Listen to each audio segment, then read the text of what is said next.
Voilà, bienvenue sur l'heure du débat, chers amis téléspectateurs. Vous faites bien d'être devant vos petits écrans. Vous le savez, le président de la République, Patrice Talon, avait donné le ton en disant dans une rencontre avec les syndicats, nous allons bientôt commencer par sévir contre l'emploi au noir, déclarer un chauffeur.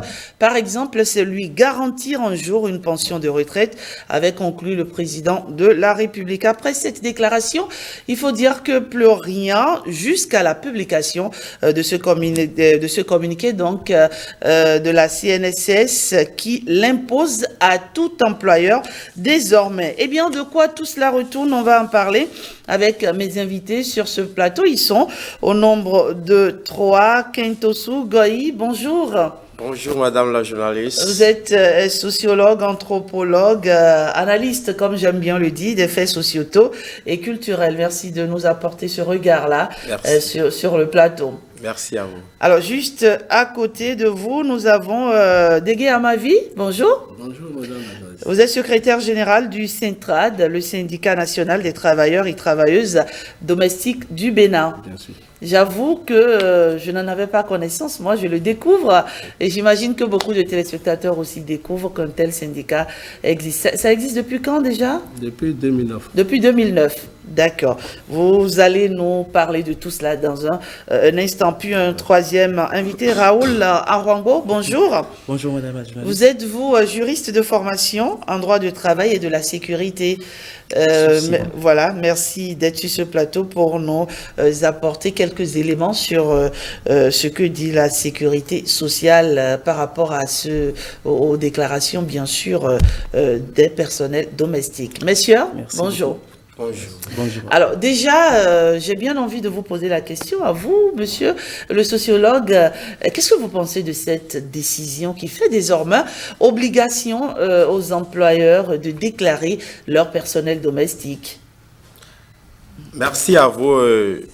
Pour nous, c'est un son de cloche, une nouvelle ère qui s'ouvre aujourd'hui au Bénin, n'est-ce pas, dans le monde de ceux-là que nous appelons les employés de maison. Puisque hier, ce sont des personnes marginalisées qui subissent assez d'agressions et assez donc de répression, c'est-à-dire de la part des maîtresses et maîtres de maison. Mais aujourd'hui, cette décision gouvernementale vient donc lever ce qui est caché, ce qui est à l'obscurité hier, et permet donc à ceux-là d'avoir maintenant un statut particulier et avoir des reconnaissances légales et de leur existence, n'est-ce pas, dans la République. Donc du point de vue de l'organisation sociale du travail, nous pensons que c'est un truc nouveau. D'ailleurs, il faut oser le dire, depuis l'arrivée de ce gouvernement, il prend donc des mesures qui vont à l'avantage de la population, qui vont du moins à l'avantage de sa population et qui favorisent la cohésion sociale et l'intégration des couches hier marginalisées, aujourd'hui qui retrouvent leur place dans la société. Donc, c'est une joie partagée. Très bien. Alors, Dégué Amavi, vous qui êtes le porte-voix, j'allais dire, de ce personnel-là, de cette catégorie de la population, j'imagine aussi que vous partagez cette joie, non? Sincèrement, c'est une bonne nouvelle pour nous. Parce que depuis très longtemps, nous avons tout le temps lutté pour ça. C'est vrai que ce n'est pas une nouvelle décision. D'accord. C'est des mesures qui existaient, mais qui avaient des problèmes à être mises en œuvre. C'est tout. Sinon, la Convention collective du travail reconnaît le droit à la déclaration de ces travailleurs-là aussi, puisqu'ils sont travailleurs comme tout autre travailleur. D'accord. Et donc, par conséquent, c'est parce que le respect des tests à notre pays pose toujours problème qu'aujourd'hui, nous remercions le chef d'État qui est revenu sur ça et qui veut vraiment mettre ça en application pour permettre à cette couche-là d'être protégée en tant que seule, de ne pas être tout le temps dans la même posture de marginalisation. D'accord. Raoul Arwango, Madame la journaliste. Vous qui êtes le juriste, vous qui êtes juriste sur ce plateau, le secrétaire général l'a dit, en fait, ce n'est pas nouveau. La loi l'avait déjà prescrit, n'est-ce pas? Bien sûr, bien sûr. C'est une décision vraiment louable, oui. C'est une décision à apprécier de la part du gouvernement, parce que il y a longtemps, nous avons observé les personnels domestiques marginalisés, comme l'a dit le précédent, et ils ne sont pas déclarés, alors qu'ils sont dans un lien contractuel avec leur employeur. Ils sont des travailleurs et leurs patrons sont leurs employeurs. Donc la loi prévoit que dès que vous êtes dans ce lien de fourniture, de force de travail en compensation avec une rémunération provenant de votre employeur, il faudrait que cet employeur vous déclare. Et c'est vraiment une décision que nous devons applaudir. Nous devons saluer. D'accord. Et de quel type d'employeur on parle? J'ai bien envie de comprendre. Alors, moi, je suis Rachidat Biomoment, d'accord. À mon niveau, je ne suis pas chef d'entreprise, je suis travailleuse, enfin, je travaille je suis au service, j'allais dire, de l'OETB, c'est vrai. J'ai un personnel à la maison, j'ai ma petite, j'ai une, on dit quoi, une domestique à la maison. Est-ce que cette décision-là aussi me parle? Bien sûr, Madame la journaliste, cette décision vous parle parce que, comme l'a dit le communiqué du directeur général de la Caisse nationale de sécurité sociale, eh bien, nous avons des boys et des bonnes. Vous parlez bien sûr d'une bonne dans ce cas. Et donc, vous êtes employeur de cette bonne-là qui se met à votre disposition, qui fournit une force de travail qui vous satisfait. Et donc, vous lui payez une rémunération, n'est-ce pas? Oui. Donc, vu que... Donc, dès lors que vous avez un boy... une bonne, un cuisinier, un gardien, un jardinier à la maison, vous êtes concerné. Vous êtes concerné par cette décision. Vous devez déclarer votre personnel. Et que dit exactement cette loi-là par rapport à la rémunération? Par rapport à la rémunération, Madame la Parce qu'il y a une polémique née sur les réseaux sociaux. C'est vrai, il y a cette obligation-là maintenant, mais les gens se disent, ben, alors si on nous oblige, n'est-ce pas, à déclarer le personnel de maison, c'est que forcément... le SMIC. Voilà. Vous voulez parler du SMIC? Du SMIC. Ah, c'est normal, puisque le SMIC actuellement est à 52 000 et... c'est normal que vous puissiez déclarer sur la base de cela, sinon c'est le salaire minimum interprofessionnel garanti. Au Bénin, les bonnes, les boys, les cuisiniers, les jardiniers et autres ne peuvent pas payer, ne peuvent pas être payés... moins que cela. Pas du tout. Le minimum, c'est 52 000. Exactement. D'accord. Selon la loi. Selon la loi. D'accord. LG. 52 000, quand on voit un peu... la bourse des Béninois, est-ce que c'est une décision, est-ce que c'est pas une décision qui va souffrir peut-être de sa mise en œuvre? Bon, comme je venais de le dire, c'est le non-respect des textes. Sinon, le SMIC est attribué à tous les travailleurs, y compris ces travailleurs-là. Si nous acceptons que nous allons dans le même marché, et que nous allons dans les mêmes hôpitaux. Donc c'est normal que toute personne qui a une relation de travail, d'accord, avec quelqu'un, un particulier ou l'employeur de maison, doivent nécessairement bénéficier, c'est-à-dire de ce que le droit lui reconnaît. Vous voyez? Donc le SMIC, c'est obligatoire. Et donc toute personne qui essaie d'employer la main-d'œuvre de ces personnes de maison, de ces gens de maison, doivent savoir à partir de désormais, s'ils ne savaient pas, parce que c'était des choses, c'est pas nouveau, hein. Depuis toujours que le SMIC se relève, ça a toujours été pour le cas des travailleurs domestiques aussi. Mais c'est vrai que nous ne le pratiquons pas. Nous n'avons pas cette culture à payer. Généralement, c'est combien combien on paye, par exemple, aux bonnes, aux boys, aux cuisiniers? Il y a des gens qui payent 15 000, 20 000, 25 000, alors que le SMIC est connu. C'est un décret qui se prend à partir du président de la République pour fixer cela. D'accord. Aujourd'hui, c'est quitté de 40 000 francs à 52 000, ce qui doit être respecté normalement. D'accord.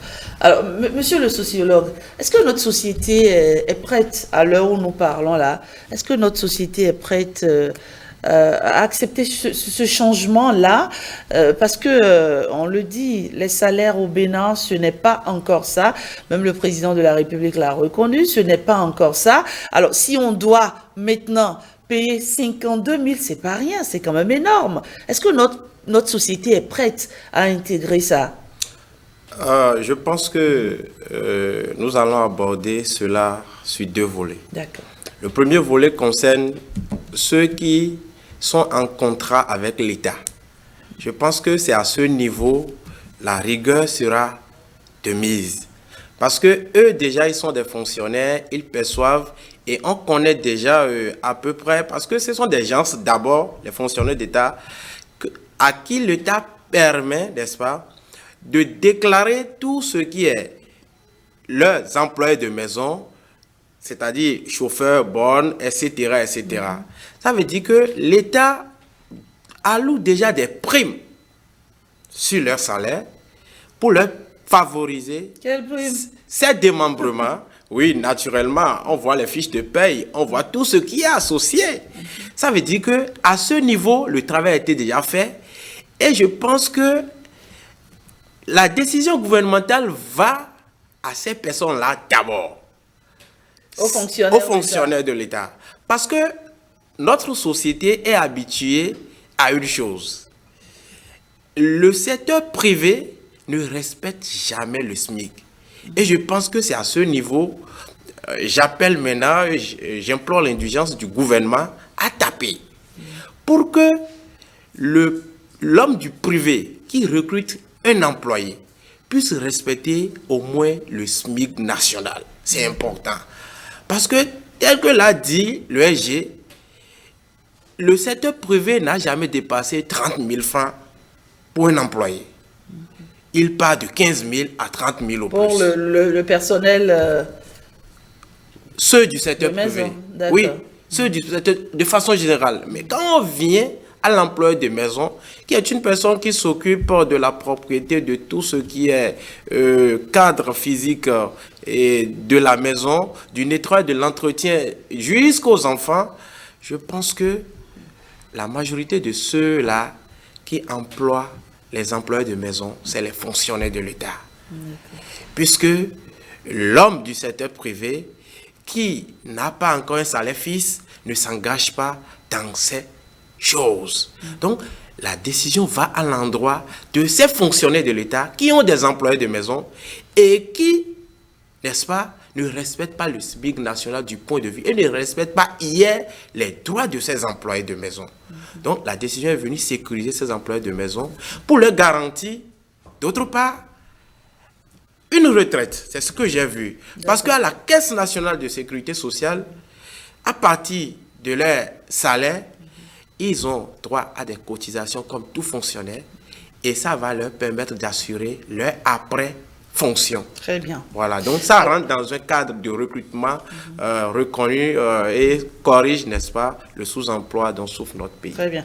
Raoul, à Rwangbo, pourquoi faut-il désormais déclarer son personnel de maison? Pourquoi?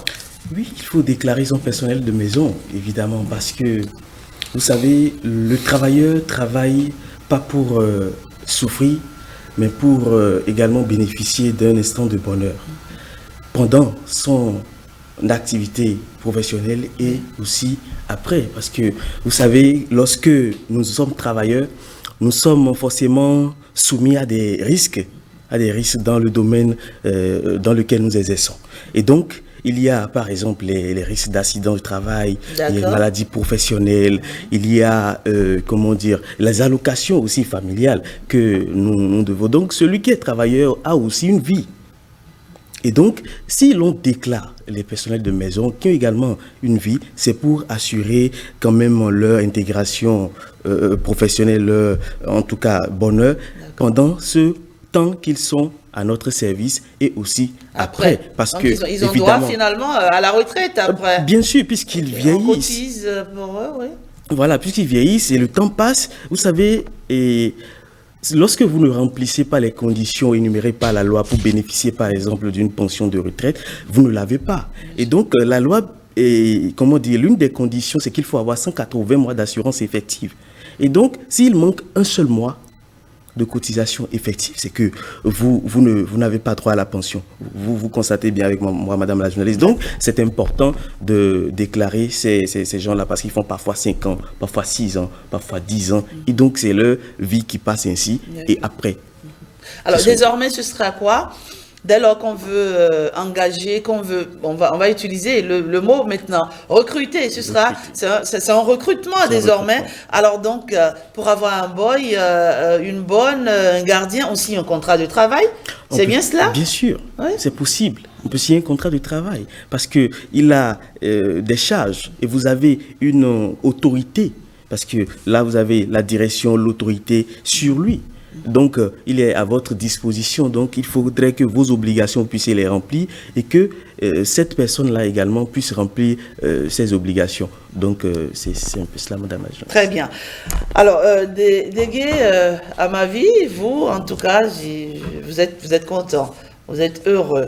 Mais maintenant, il y a ce qu'on décide, il y a la mise en œuvre. Est-ce que vous pensez comment déjà à votre niveau, vous vous organisez pour aider, n'est-ce pas, à mettre tout cela en œuvre? Parce que j'imagine que ça ne va pas être évident pour beaucoup de personnes. Oui. Je voudrais, avant de répondre à cette question, compléter quelque chose par rapport au contrat. Parce qu'il faut reconnaître qu'aujourd'hui, les gens fuient le contrat écrit pensant que le contrat verbal n'existe pas dans les tests.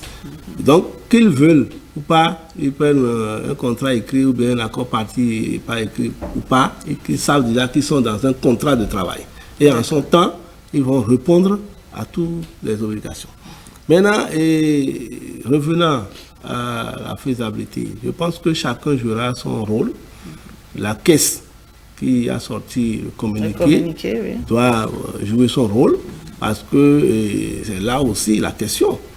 Le tout ne suffit pas de sortir du communiqué, dire que bon, il faut déclarer. Il faut qu'ils se mettent au travail. Parce que c'est le travail. En principe, depuis toujours que nous crions, parce que nous ne cessons pas de les toucher, les décrire, mais c'est parce que il y a cette lourdeur où je ne sais pas si c'est... Je ne sais pas comment ils s'arrangent avec les employeurs, où ils n'arrivent jamais à atteindre les niveaux où ils devaient aller pour aller faire le contrôle et savoir si les gens sont déclarés ou pas, même dans les entreprises. Oui, parce que moi, je me dis, vous savez combien de ménages il y a au Bénin? Comment on peut contrôler tout ça? Non, mais s'ils veulent le faire, ils ont les mécanismes. Pour le faire. Les inspecteurs de travail, aujourd'hui, il faut les mettre en œuvre. Hier, quand on les interpellait, ils nous disaient que bon, ils n'avaient pas assez à les domiciles. Aujourd'hui, il faut que l'État soit des décisions ou des actes qui vont leur permettre, puisque le code du travail déjà leur donne, mais eux, bon, ils ne savent pas sous quelle protection, ils n'aiment pas aller dans les domiciles, aller toucher de doigts ce qui se passe. Puisque c'est dans les domiciles, ce n'est pas dans les entreprises. Bien sûr. Donc, il faut qu'aujourd'hui... Et puis, il y a même possibilité de faire de fausses déclarations. Quelqu'un peut vous dire, voilà, j'ai pas de personnel de maison, parfois, alors qu'il en a. Oui. Parfois, ils disent, les employés disent qu'ils ont déclaré déjà. Parce qu'ils prennent des documents chez les travailleurs, ils leur disent, bon, je vais vous déclarer, mais quand vous allez là-bas, on ne retrouve jamais le nom. Ou on déclare, mais on ne cotise pas. Tout ça, là, c'est dans il ne suffit pas de déclarer, il faut cotiser. Tout ça se passe.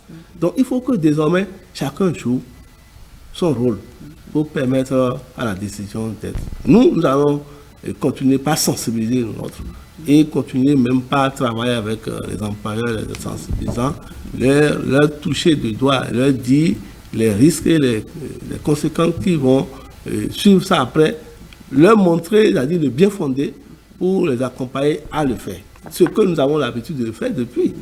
Parce que c'est parce que les gens ne veulent pas, ils sont de mauvaise foi. Alors que ce sont ces personnes-là qui s'occupent, qui occupent de grandes places dans leur maison, qui leur permet d'aller vaquer à leurs occupations. Voilà. Et ils sont sécurisés. Tout ce de la propriété, la nourriture, la sécurité, ce sont ces personnes-là qui assurent. Même les enfants vont aller à l'école sont ces personnes-là. Et pourquoi ne pas penser à eux et penser à leur avenir? Je pense que tout ça là, c'est parce qu'on ne veut pas faire. Et c'est de la méchanceté, j'appelle ça, ou de la mauvaise foi.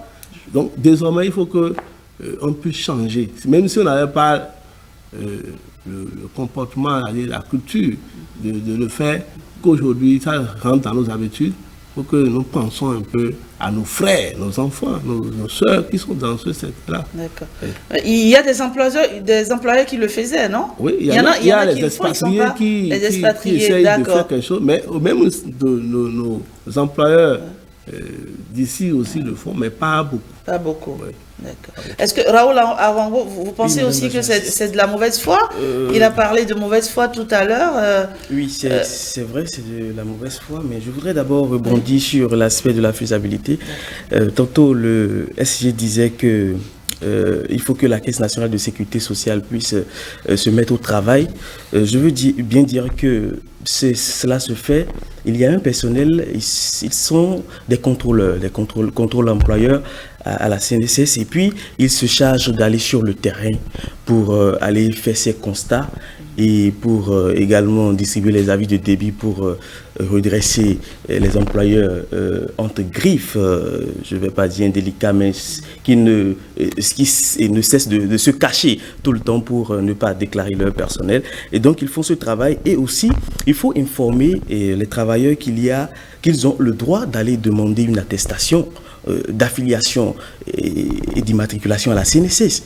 Parce que lorsque tu travailles quelque part, il faudrait que tu puisses aller savoir véritablement si ton employeur t'a déclaré, t'a affilié à sa structure. C'est le travailleur qui le fait ou l'employeur? Le travailleur. C'est le travailleur. Bien sûr. Pour avoir son attestation d'affiliation et d'immatriculation. Et donc, lorsque vous le savez, vous pouvez aller le faire pour savoir si votre employeur l'a fait ou pas. Vous pouvez vous rapprocher de la direction du recouvrement et donc de ses contrôleurs employeurs. Et pour notifier que, ah ouais, mon employeur n'a pas... Et puis, ils vont faire de droit ce qu'ils ont à faire pour que cela soit réglé. Et donc, le directeur général de la Caisse nationale de sécurité sociale va plus loin dans le communiqué en donnant une mesure sociale, en disant que les employeurs défaillants qui déclareront leurs employés de maison à la date réelle d'embauche avant le 31 décembre 2023 seront exceptionnellement exemptés du paiement de la totalité des majorations de retard encouru.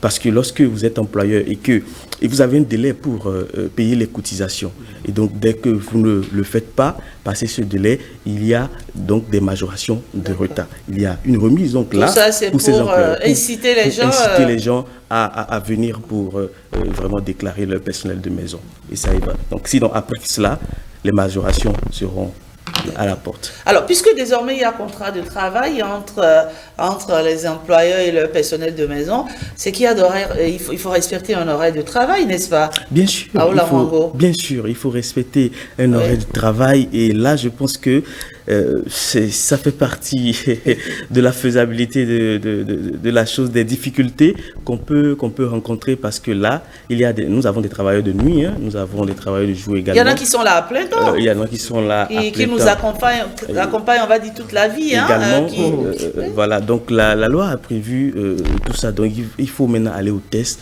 il faut chercher et il faut l'appliquer, surtout.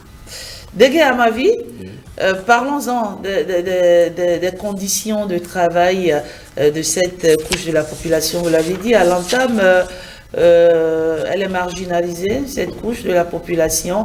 Parlez-nous-en un peu. De quoi sont-ils souvent victimes? Merci, madame la journaliste. Je pense qu'il y a d'énormes abus que subissent ces travailleurs-là. Hein. Il y a les violences qui sont faites sur ces gens-là. L'harcèlement sexuel pour les femmes qui veulent vraiment travailler pour gagner leur propre pain. Il y a l'employeur qui harcèle parfois, ça leur coûte même le licenciement. Si vous refusez, ça vous coûte le licenciement. Et il est abusif, du coup, ce licenciement? Oui, c'est abusif. Et donc, vous voyez, il y a le non-jouissance de leur congé de maternité. Vous voyez, il y a les congés, même payer les congés, c'est difficile. les heures de travail ne sont pas connues, ils ne sont pas respectés. Vous voyez? Donc, il y a pas mal d'abus. Même, il y a même des gens qui sont bastonnés. Vous voyez? Donc, toutes ces marginations, ils ne jouissent pas de leurs droits fondamentaux. Vous parlez d'heures de travail. Oui. Quel est votre combat, vous, au sujet des heures de travail? Comment un personnel de maison doit-il travailler? Quels sont ses horaires de travail? Voilà. Je pense qu'il y a un arrêté. L'arrêté ministériel qui date du 14 avril 1998, de 026, qui a réglementé un peu les choses. Il a fait... ça fixe les conditions générales d'embauche des employés de maison, qui a fixé des heures de travail que les employés de maison doivent avoir. Je pense que j'ai l'arrêté ici. Oui. Je pense que c'est 50 heures hebdomadaires. D'accord. Et 173 heures, 33% par mois. Donc, ce ne sont pas des employés comme les autres. Comme il y a de spécificités dans leur... Bien sûr. Ils ont fixé des heures, puisqu'il y a des temps morts. Il faudrait qu'ils se reposent et reprennent encore. Donc tout ça, ça fait que le législateur a trouvé le juste milieu pour leur accorder des heures de travail proprement dit. Mais ce n'est pas respecté. Même au-delà de ces heures-là, ils ne jouissent pas des heures supplémentaires. Alors que l'arrêté leur donne ce droit-là. Les gens ne le respectent pas. Donc tout ça là, je pense que il faudrait que nous, à partir d'aujourd'hui, où le chef d'État a ramené, d'accord, la vie, c'est-à-dire de ces personnes-là, au vu de tout le monde, nous puissions nous conformer aux tests pour pouvoir éviter le pire. Parce que lorsque vous êtes sous le coup de la loi, vous attendez de quelque chose. Et nous, en tant que syndicalistes, en tant qu'acteurs du secteur, nous n'avons pas baissé les bras. Nous sommes à pied d'œuvre, nous travaillons au jour au jour pour sensibiliser nos nôtres, leur dire quelle heure ils doivent travailler, combien d'heures par jour. Aujourd'hui, c'est vrai que avec les expatriés, ça se règle petit à petit. Mais seulement que chez nous, nous-mêmes là, nous ne voulons pas, alors c'est pas bien. C'est ça qui est dommage. Très dommage. Est-ce qu'on peut respecter le même temps de travail pour quelqu'un qui vient peut-être le matin, qui revient le soir?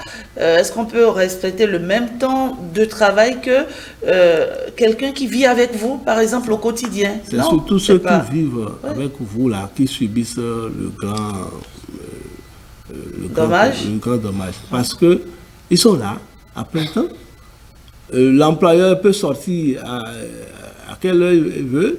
Il revient à n'importe quelle heure. C'est le même employé de maison là qui se réveille pour le servir. Peut-être ça peut être dans la nuit profonde. Ça ne leur dit rien. Donc, on ne contrôle plus, on n'arrive plus à contrôler ses heures de travail. Elle est là pour tout temps et toute heure. Et elle est prête à tout. Donc, on peut l'utiliser à tout moment. Donc, c'est ça qui est. Mais, alors que le test là aussi prévoit que si vous embauchez les gens qui vivent sous vos toits et que vous devez avoir le minimum pour eux. Ils doivent bien être soignés, ils doivent se loger dans de bonnes conditions, ils doivent avoir d'hygiène. Et donc, la nourriture, la santé, tout ça, là, ça revient à l'employeur. Mais cela ne se constate pas aujourd'hui. Quand vous voyez ces personnes qui vivent sur le toit de ces employeurs, c'est des gens qui sont à la fin, ils ne bénéficient rien de leurs droits. Mais on les utilise à combien de francs? Parce qu'ils se disent, c'est moi qui vous nourris, c'est moi qui fais ceci, donc on ne leur paie même pas à la hauteur de ce qu'ils doivent. De ce qu'ils font. Voilà. Et donc, on peut se réjouir de cette avancée sociale. Hein.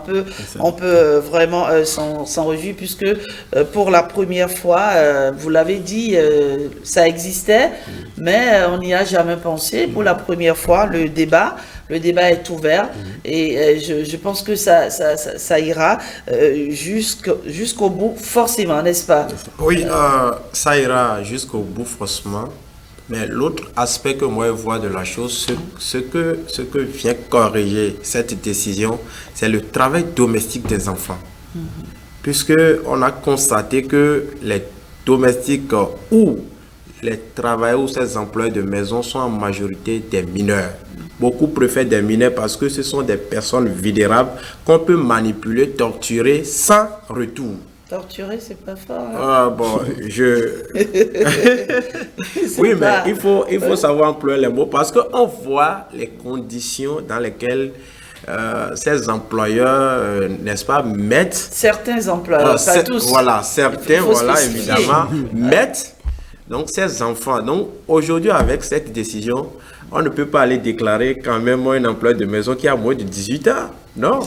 Donc ça vient réguler le travail domestique des enfants. C'est une joie pour moi parce que... et aussi l'autre aspect de la chose, oui, aller déclarer, d'accord, mais la majorité de ceux-là qui emploient les employés de maison préfèrent des illettrés, des personnes qui viennent de loin, qui ne maîtrisent rien du système classique social, qu'on peut manipuler. C'est à ce niveau, je vais interpeller. Oui, mais généralement, je parle sous le contrôle de SG dégué à ma vie. Généralement, ceux qui viennent, ceux qui investissent ce secteur, c'est très souvent, je peux me tromper, hein, c'est très souvent des personnes qui ne sont pas allées... Voilà, qui n'ont pas étudié, voilà, qui ne sont pas allés à l'école, qui n'ont pas étudié comme il faut, qui ont peut-être connu des péripéties durant leur vie. Donc, on ne peut pas faire le reproche, n'est-ce pas, aux employés de prendre des personnes illettrées. C'est ce qu'on a, comprend. On n'en disconvient pas, oui. Mais ils préfèrent miser sur ces personnes-là parce qu'ils savent, ce n'est pas la majorité en tout cas des employés de maison ne sont pas tous illettrés. Non, mais ils préfèrent miser sur les illettrés parce qu'ils savent qu'ils sont manipulables. Et l'autre aspect de la chose, ces illettrés, du point de vue de la caisse, ne peut pas aller se déclarer, ne peut pas remplir des formalités administratives leur permettant, n'est-ce pas, de se légaliser du point de vue de l'État. C'est pourquoi ils préfèrent cette couche sociale pour pouvoir les utiliser. Moi, je sais une chose, pour corriger et mettre en application l'intégralité et en totalité cette décision, il faut que le gouvernement, en l'occurrence le chef de l'État, pense mettre un système de recensement. D'accord. Un système de recensement. Comme on le fait à l'INSA d'aujourd'hui, pour qu'on puisse passer de maison en maison, recenser et voir quels sont les ménages qui ont employé au moins un ou une domestique. C'est important. Et moi, je pense que c'est ce travail préalable qui devait être même fait avant de lancer maintenant la décision officiellement. Si ce travail n'a pas été fait, on lance la décision, on le veuille ou non, beaucoup vont encore cacher d'aller... Parce qu'on peut dire, voilà, c'est une fille qu'on m'a confiée, je la garde, hein, il n'y a pas un lien de... Voilà, on peut... un lien de travail entre elle et moi. Et puis, il y a l'autre face de cette décision. Est-ce que cette décision ne vient pas aussi sonner une certaine révolte des boys, des bonnes, des cuisiniers et autres dans nos ménages? Parce que oui, la bonne peut-être qui me regarde là maintenant se dit, ah ben tiens, j'ai des droits. Tiens, j'ai la possibilité donc moi-même d'aller d'aller m'affilier, c'est bien cela, non? C'est pas m'affilier, d'aller demander une attestation d'affiliation. Voilà. Est-ce que ça ne sonne pas une certaine révolte dans nos maisons? Bien sûr, ça va sonner. Ils peuvent commencer à faire du chantage. Écoute, je vais partir. Je ne veux plus travailler ici parce que désormais, c'est 52 000 ou rien. Raoul Arwango. C'est vrai ce que vous dites, madame la journaliste. Ouais. Mais vous savez, nous devons considérer la valeur de l'être humain en réalité. C'est pour ça que nous apprécions cette décision. Parce que ce n'est pas parce que vous êtes peut-être un entier que vous avez la capacité d'avoir une bonne, un jardinier, un gardien, que lui, il n'a pas de vie. Vous voyez un peu. Donc la loi a encadré tout ça et il faut que les employeurs, c'est-à-dire les patrons, les employeurs des gens de maison, puissent quand même se dire que celui que j'emploie, celui qui travaille avec moi, chauffeur, jardinier et autres, a une vie. Et parlons du fait que les gens sont logés par leur patron, c'est normal. Seulement qu'il y a des conditions. Il y a des conditions parce qu'il y a des travailleurs, par exemple, dans d'autres structures qui sont logés par leurs employeurs, vu l'importance ou la manière dont ils comptent. Mais c'est dans l'école, ils doivent être bien logés et ils doivent respecter les horaires de travail. Parce qu'on a besoin d'eux, donc on les loge et puis on les traite comme des humains en réalité. C'est de ça qu'il s'agit. Parce que là, je vois qu'il se dégage deux catégories d'employeurs. Il y a ceux-là qui sont des chefs d'entreprise, qui ont des structures, qui ont un personnel domestique, ceux qui se chargent de l'entretien et autres. Et il y a maintenant les ménages, n'est-ce pas? Il y a deux catégories qui se dégagent, c'est ce que je vois, n'est-ce pas, Raoul Anwango. Et je pense, ma foi, que c'est au niveau surtout, n'est-ce pas, des ménages que il y aura pas mal de difficultés. Je peux me tromper. Bien sûr, il y aura un peu de difficultés, mais il faut dire que les deux ont casquette d'employeur et donc même obligation face à leur donc je suis aussi employeur. D'accord. C'est bien noté. D'accord. Très bien. Cette décision, donc, on l'a dit, elle est assez salutaire parce que vous l'avez dit, les employeurs, le personnel de maison, il faut pouvoir, n'est-ce pas, le valoriser comme il faut. Ils ont droit à une retraite, ils ont droit à une pension simplement. Et je pense que cette décision vient mettre les gens au pas simplement.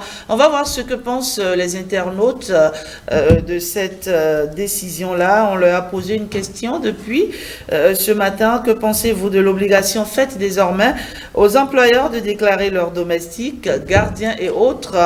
Ils y ont répondu. Stanislas Lincon, bonjour. Bonjour Rajtad, bien maman, bonjour à chacun et à tous. Facebook, Twitter, WhatsApp. Oui, nous sommes Quels sont les avis des internautes? Nous sommes inondés de messages, comme je l'annonçais déjà. Ils ont réagi assez nombreux. Pour ces internautes, ils pensent que c'est une mesure salutaire. Il y a d'autres qui pensent aussi que cela va engendrer d'autres problèmes et qu'il va falloir que l'État vraiment suive tout de près afin que les concernés jouissent vraiment de cette mesure. On y va déjà pour le relais de quelques posts sur ce forum de discussion. Bien sûr, et on retrouve tout de suite Mas Opère qui pense que c'est une très bonne initiative. C'est à saluer quand on connaît les conditions de travail de ces gens avec toutes les tortures psychologiques et morales. Et le plus dur, c'est lorsque le patron décide de vous remercier sans aucune indemnité à recevoir. Mais comment veiller à ce que la mesure soit respectée de la façon la plus stricte possible? C'est l'application qui pose problème selon Mas Opère. Thierry Ntia croit avoir la solution magique pour l'application effective de cette mesure. Il assure, moi, je crois que l'État béninois doit vraiment mettre la pression sur les employeurs afin qu'ils déclarent leurs employés domestiques. Pour Li Mamadou Ezekiel, il va falloir l'étendre à d'autres secteurs d'activité, surtout les écoles primaires privées. Les enseignants font des années sans être déclarés avec un salaire dérisoire accompagné de propos et gestes rabaissants. Imaginez des pères de famille avec un salaire de 30 000 pendant des années. Nous respectons quand même ces rares écoles privées qui font de leur mieux pour leurs employés. Koumassa Maurice nous suit et dit bonjour. Plateau, selon lui, c'est une bonne décision. Malheureusement, le plus urgent est de sécuriser l'emploi des jeunes et d'autres par la relecture de la loi sur l'embauche. Sinon, tel qu'elle est, l'employeur qui doit déclarer est toujours plus fort que son employé. Elle est une mesure audacieuse pour arrêter l'utilisation abusive d'une frange de la société, reconnaît notre ami Bokor Roland Caliste. Toutefois, elle peut se révéler socialement contre-productive car certains pourraient malheureusement perdre leur gagne-pain si l'employeur n'en a pas les moyens. Elle devient une épée à Damoclès sur la tête de certains. Attention, le gouvernement est dans son rôle. Faire respecter la loi, rappelle Marcelin Dauvergne. Donc, On ne peut que saluer cette volonté de l'État d'améliorer les conditions de travail de cette catégorie de travailleurs. Effectivement, c'est une très bonne décision, affirme Badiroudine Ahanoubé. C'est une manière pour l'État de savoir si les employeurs respectent le nouveau SMIG au Bénin. Bonjour chers journalistes et un grand coucou à la journaliste Rachida Biomama, qu'Allah l'assiste énormément. Ramadan Moubarak à elle. Merci à Badiro pour ce coucou. Merci à vous qui faites l'exercice au quotidien, n'est-ce pas, de répondre aux différentes questions que nous vous posons. Nous en sommes, on va dire, très honorés. Alors, il y a moi un avis qui a fait tilt, on va dire, dans ma tête quand il dit que cette décision pourrait être socialement contre-productive, monsieur le sociologue. Parce que certaines personnes peuvent se retrouver du coup sans emploi parce que ma foi, si moi en tant qu'employeur, si moi en tant que personne utilisant les services, n'est-ce pas, d'un boy, d'un bon, d'un gardien ou d'un jardinier, si je n'ai pas les moyens qu'il faut pour payer 52 000, qu'est-ce que je fais pour éviter de tomber sur le coup de la loi? Je m'en débarrasse simplement. Est-ce qu'il n'y a pas des risques de perte d'emploi? Naturellement, on va assister dans un premier temps à des ruptures. Et le système social, c'est toujours comme ça. Parce que dans l'organisation sociale du travail, lorsqu'il y a un changement qui s'opère, ça, n'est-ce pas, inhibe et actualise tout le système. C'est là, nous, on dit dans le jargon sociologique de l'organisation du travail que lorsque un des éléments du système déconne ou cesse de fonctionner, il y a toute une rupture de la chaîne. Ça veut dire que du point de vue de la décision, ceux-là, les employeurs qui ne sont pas aptes à mettre en application cette décision sont obligés de dire, vous voyez, attention, il faut que, voilà, et puis ils cisaillent le lien qui existait entre l'employeur de maison et lui, à un moment donné, afin d'aller réfléchir pour voir, parce que la virgule qui a été placée, et là où le gouvernement les guette, c'est au niveau du SMIC. Eux tous, ils le savent. C'est au niveau du SMIC. Donc, ceux-là qui ne sont pas encore prêts à appliquer et à donner à leur employeur de maison ce SMIC vont dire attention. Et effectivement, l'internaute a raison de dire que ça serait donc quelque chose socialement contre-productif. D'accord. Monsieur Deguet, à ma vie, les pertes d'emploi, est-ce que vous pensez à ça déjà? Oui, nous pensons. Les employés peuvent être amenés à se séparer de leurs employés simplement parce qu'ils n'en ont pas les moyens. Oui, ouais. C'est possible. Mais dans un environnement où on parle de chômage, où il y a des difficultés pour avoir un emploi. En tout cas, moi, ce que je sais, même s'il doit y avoir de perte d'emploi, c'est pour réglementer quelque chose quand même. D'accord. Et puis, on ne peut pas casser, on ne peut pas faire une omelette, on va dire, sans casser des œufs. Mais au moins, ça va régulariser quelque chose et il y aura un début. D'accord. Et je pense que effectivement, au Bénin, il y a la loi sur laquelle ils se sont prononcés, la loi d'embauche de 2017. C'est ça qui, aujourd'hui, encourage les employeurs. C'est ça qui donne ce pouvoir-là aux employeurs de renouveler le contrat et de renvoyer quand on veut. Mais je suis heureux aussi que cette loi n'a pas abrogé les anciennes lois. Et donc, par conséquent, je pense que si quelqu'un pense que la loi là peut régler tout son problème, il se trompe largement. D'accord. Autre chose, pour ce qui concerne la perte d'emploi. Aujourd'hui, c'est parce que nous-mêmes, nous ne voulons pas travailler. Nous sommes devenus des fainéants. Sinon, il y a des mesures, c'est-à-dire entre le père et la mère à la maison, dans leur domicile, ils peuvent s'arranger. Mais si on n'a pas ce moyen, on ne peut pas le faire, c'est qu'on a besoin toujours de quelqu'un. Et donc, à partir de ce moment, bien malgré eux, ce qui est sûr, vous savez que oui, le besoin est là. Le besoin est là. Et ils ont toujours besoin de nous. D'accord. Oui. D'accord. Et donc, il n'y a rien à faire. Il faut qu'ils s'adaptent et puis, bon, ça va marcher. Très bien. Stan, tu penses quoi, toi, de cette décision-là? Je pense que, comme l'a signifié tout à l'heure le représentant des travailleurs, c'est vrai que c'est une décision salutaire. Ça va créer d'autres problèmes, mais je reste convaincu que le gouvernement trouvera les moyens pour encadrer, même s'il devrait avoir des travaux indépendants, ce que les Anglais appellent freelance, même s'il devrait avoir des travailleurs indépendants, on peut-être fixer le quota horaire, la charge de travail à faire aussi au niveau de ces employeurs, pour que ceux qui n'ont pas les moyens puissent embaucher, mais d'une autre manière, c'est-à-dire quoi? Ils ne sont pas là à plein temps. Et donc, vous faites un travail ponctuel, vous payez selon ce que vous avez fait. C'est aussi une possibilité qu'on peut explorer. Maintenant, on craint la perte d'emploi. Écoutez, les Anglais disent « There is no smoking without fire ».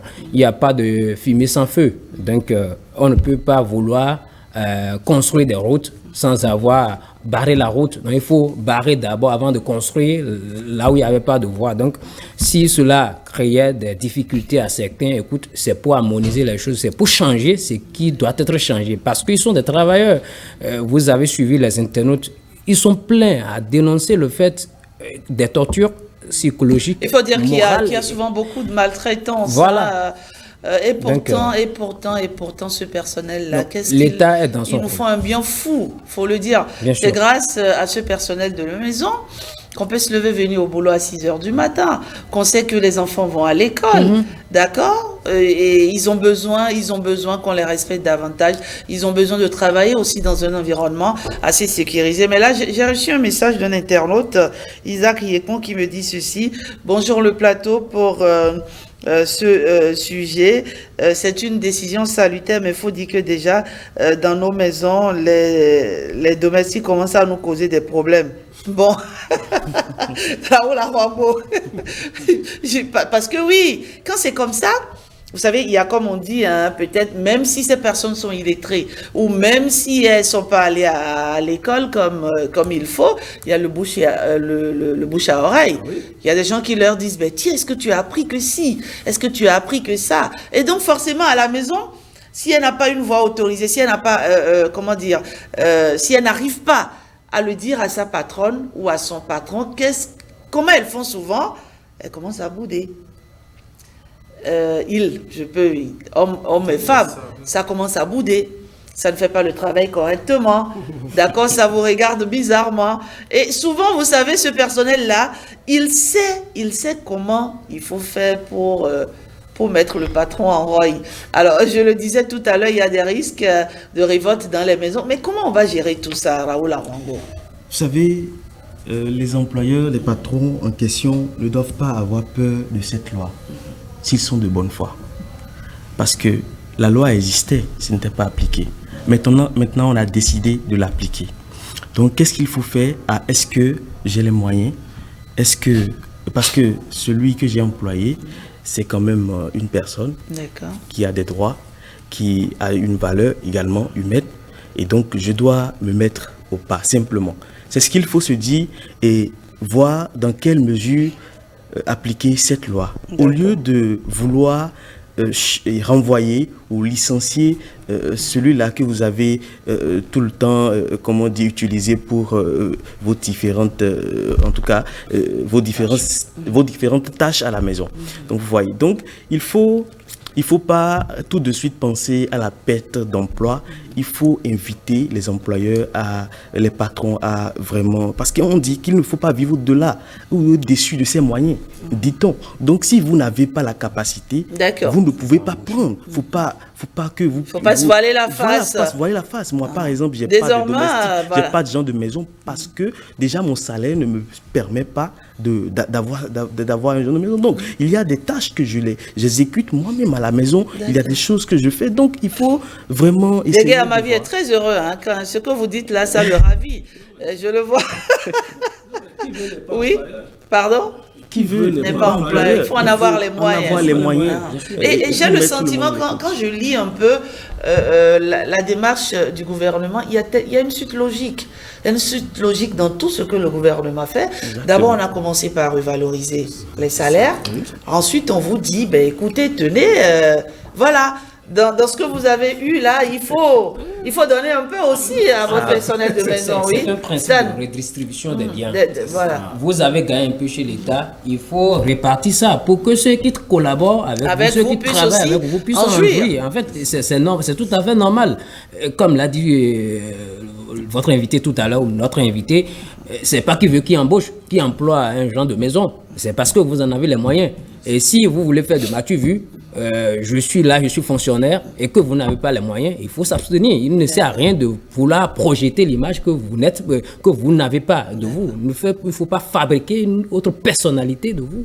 Non, tu gagnes 10 francs, agis selon les 10 francs. Il ne faut pas vouloir embaucher quelqu'un pour dire, écoute, au lieu de lui payer 5 francs, je vais lui payer 5 francs divisé par 2, encore que ça n'existe pas. C'est une manière de parler. Donc c'est pour dire en réalité que quand vous employez des gens, il faut être responsable. Il n'y a qu'une manière d'être, c'est d'avoir la conscience qu'il est. Donc, il faut être responsable en toutes choses. Quand vous employez, il faut être sûr que ceux-là aussi ont des bouches derrière nourries. C'est toute une famille derrière.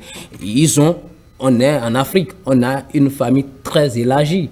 Ils ont leurs femmes, leurs enfants, mais aussi leurs parents à la maison derrière eux qui vont aussi goûter à ce qu'ils gagnent. Donc, il faut assumer. C'est vrai que c'est difficile. Hein. Vous voyez parfois des mères de famille qui travaillent pour à peine 25 000. Elles ont, souvent vous les voyez, elles sont seules. Le père qui n'est pas là. Elles doivent payer le loyer. Elles doivent payer la scolarité des enfants.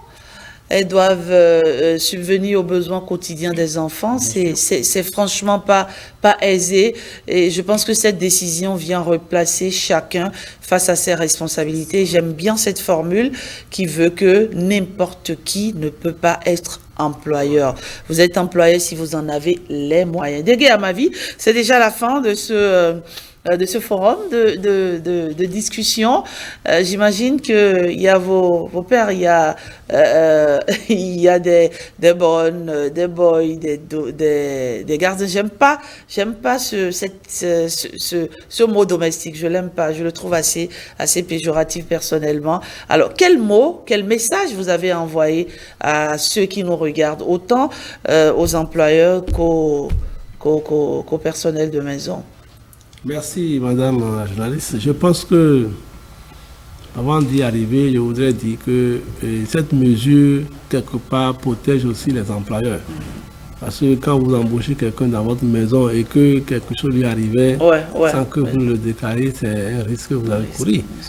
Et donc, à l'endroit de mes militants, des militantes, travailleurs de maison, je voudrais les rassurer que le temps est arrivé, l'heure a sonné. À lui t'as payé? Ah oui, pour qu'ils puissent jouir de leurs droits désormais, et surtout en ce qui concerne la prestation sociale, qui va les envoyer à la retraite, qui va d'abord leur permettre de jouir de la prestation familiale, et la prise en charge en cas d'accident de travail et de maladie professionnelle. Et donc, si entre-temps, l'employeur vient leur demander les pièces, parce que là aussi il y a le point qui se pose, pour que chacun de nous soit prêt pour jouer sa partition par rapport à ça. Aux employeurs, je leur dis tout simplement de ne pas avoir peur. Il suffit juste de se donner un peu et ça va passer. D'accord. Nous allons les accompagner. Et pas de révolte dans la maison, hein, pas de chantage. Tout va se faire progressivement, n'est-ce pas? Nous allons cadrer ça avec eux, nous allons sensibiliser les travailleurs à être plus ou moins souples avec eux. D'accord. Mais qu'eux-mêmes, en tant qu'employeurs, qu'ils prennent les mesures adéquates pour respecter ce qui est dit. Très bien. Et au gouvernement, je voudrais dire vraiment, tel qu'il a pris la décision, qu'il puisse vraiment accompagner cela. Et il y a aussi une convention en cours de ratification qui nous aide aussi à le ratifier. Cette convention aussi qui parle des travailleurs, c'est une convention spécifique signée par l'OIT la Convention 189 de l'OIT, qui fixe le travail décent de ces travailleurs-là, ils puissent nous aider à le ratifier au Bénin pour que ça commence par se valoir. D'accord. Quant aussi, Kentosu Goyi, ouais. Merci. Je voudrais d'abord dire aux employés, aux employeurs que chacun a sa part de responsabilité. Et surtout aux employés que ce n'est pas le moment de profiter de cette décision pour commencer par se rivaliser en termes de responsabilité avec leurs employeurs. C'est important. Et je vais dire aux employés aussi que c'est une décision donc, qui les renvoie et qui va leur permettre d'asseoir leur futur en termes de retraite.